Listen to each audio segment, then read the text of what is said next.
Hello viewers, welcome to AAVA Lifestyle Anushya's cooking channel. எல்லாரும் எப்படி இருக்கீங்க? எல்லாரும் ஹெல்தியா ஹாப்பியா இருங்க.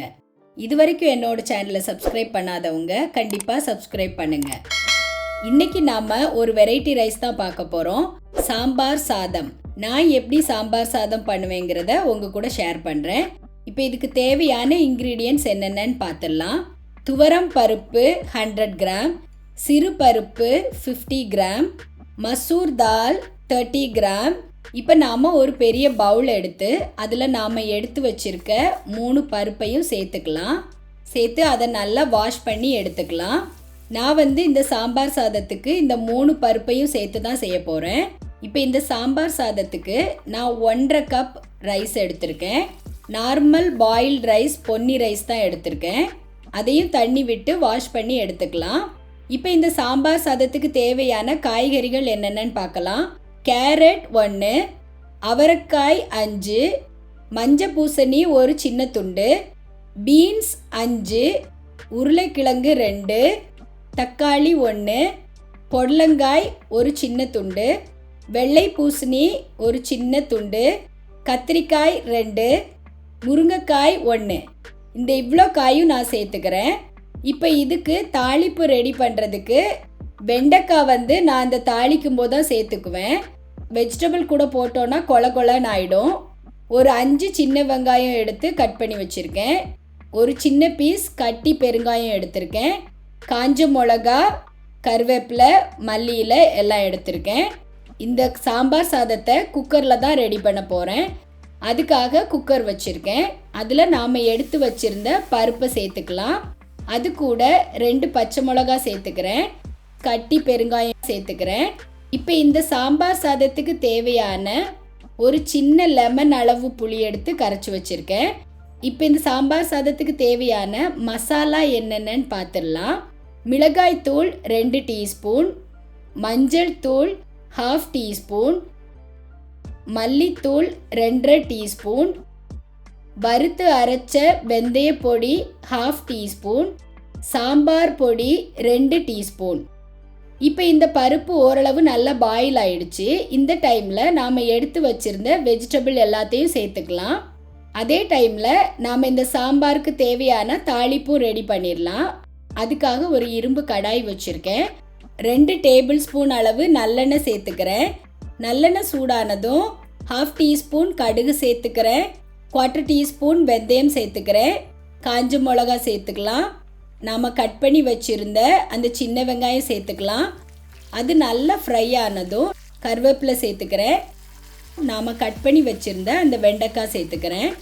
வெண்டைக்காவும் அந்த ஆயிலில் ஓரளவு ஃப்ரை ஆகணும். அது ஃப்ரை ஆனதும் நாம் எடுத்து வச்சுருந்த அந்த மசாலா எல்லாத்தையும் சேர்த்துக்கலாம். மசாலாவை நான் இந்த ஆயிலில் தான் சேர்த்துக்கிறேன். அதோட பச்சை வாசனை போகிறது வரைக்கும் அதை நல்லா ஃப்ரை பண்ணிக்கலாம்.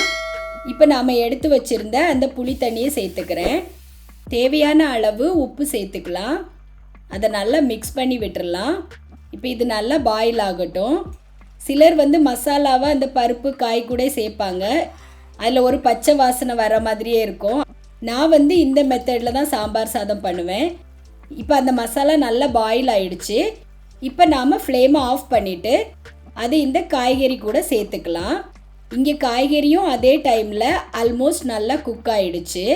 இப்போ இதை சேர்த்துட்டு நல்லா மிக்ஸ் பண்ணி விட்டுடலாம். நாம் எடுத்து வச்சுருக்க ரைஸ் அளவுக்கு நாம் தண்ணியை சேர்த்துக்கலாம். இப்போ ரைஸையும் சேர்த்துக்கலாம். சாம்பார் சாதத்துக்கு எப்போவுமே கொஞ்சம் தண்ணி எக்ஸ்ட்ரா வைக்கணும். அப்போ தான் அது நல்லா குழைய குக் ஆகி வரும். சேர்த்துட்டு நல்லா மிக்ஸ் பண்ணி விட்டுடலாம். இந்த டைமில் உப்பும் நம்ம செக் பண்ணிவிட்டு எக்ஸ்ட்ரா வேணும்னா சேர்த்துக்கலாம். இப்போ கொஞ்சமாக கருவேப்பிலை சேர்த்துக்கிறேன். மல்லி இலை சேர்த்துக்கிறேன். அப்புறம் சாம்பார் சாதத்தோட ஸ்பெஷல் நெய் சேர்த்துக்கிறேன். 2 டேபிள் ஸ்பூன் அளவு நெய் சேர்த்துக்கிறேன். சேர்த்துட்டு இதை நல்லா மிக்ஸ் பண்ணி விட்டுடலாம். நாம் குக்கரை லாக் பண்ணி விசில் விட்டுடலாம். மினிமம் 3 விசில் வரணும். அதுக்கப்புறம் ஒரு 10 மினிட்ஸ் அதை சிம்மில் விட்டுடலாம். விட்டுட்டு ஆஃப் பண்ணிடலாம்.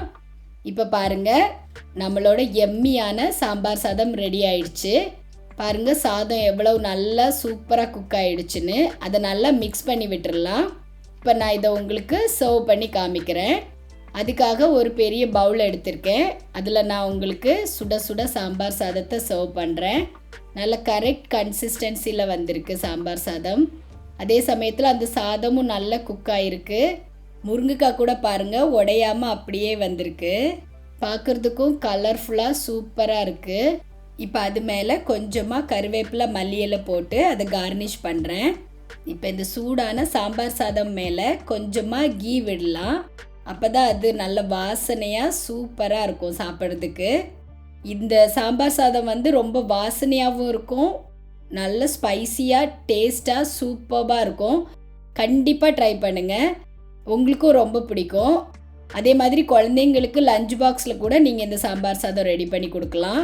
ஏன்னா எல்லா வெஜிடபிள்ஸும் இருக்குது, எல்லா விட்டமின்ஸும் ஒரே சாப்பாடுலேயே கிடைக்கும். ஸோ நீங்கள் இதை ட்ரை பண்ணலாம். ஓகே வீவர்ஸ், உங்களுக்கு இந்த ரெசிபி பிடிச்சிருக்கும்னு நினைக்கிறேன். இது வரைக்கும் என்னோட சேனலை சப்ஸ்கிரைப் பண்ணாதவங்க கண்டிப்பாக சப்ஸ்கிரைப் பண்ணுங்கள். உங்கள் ஃப்ரெண்ட்ஸ்க்கும் ஷேர் பண்ணுங்கள். ரெகுலராக என்னோட சேனலை வாட்ச் பண்ணுங்கள், சப்போர்ட் பண்ணுங்கள். நான் இதே மாதிரி இன்ட்ரெஸ்டிங்கான ரெசிபிஸ் உங்களுக்கு ஷேர் பண்ணிகிட்டே இருப்பேன். நான் ஆல்ரெடி நிறைய வெஜிடேரியன் ரெசிபி போட்டிருக்கேன், அதோட லிங்க் டிஸ்கிரிப்ஷனில் கொடுக்குறேன். நீங்கள் வேணால் அதையும் செக் பண்ணிக்கலாம். நீங்கள் சப்ஸ்கிரைப் பண்ணும்போது பக்கத்தில் இருக்கிற பெல் ஐக்கானையும் கிளிக் பண்ணுங்கள். அப்போ தான் நான் வீடியோ போட்டோடனே உங்களுக்கு நோட்டிஃபிகேஷன் வரும், நீங்கள் உடனே வாட்ச் பண்ணலாம். ஓகே வீவர்ஸ், இந்த ரெசிபி பிடிச்சிருந்தா லைக் பண்ணுங்கள், ஷேர் பண்ணுங்கள். நான் நெக்ஸ்ட் ரெசிபியோடு உங்களை மீட் பண்ணுறேன். பாய்.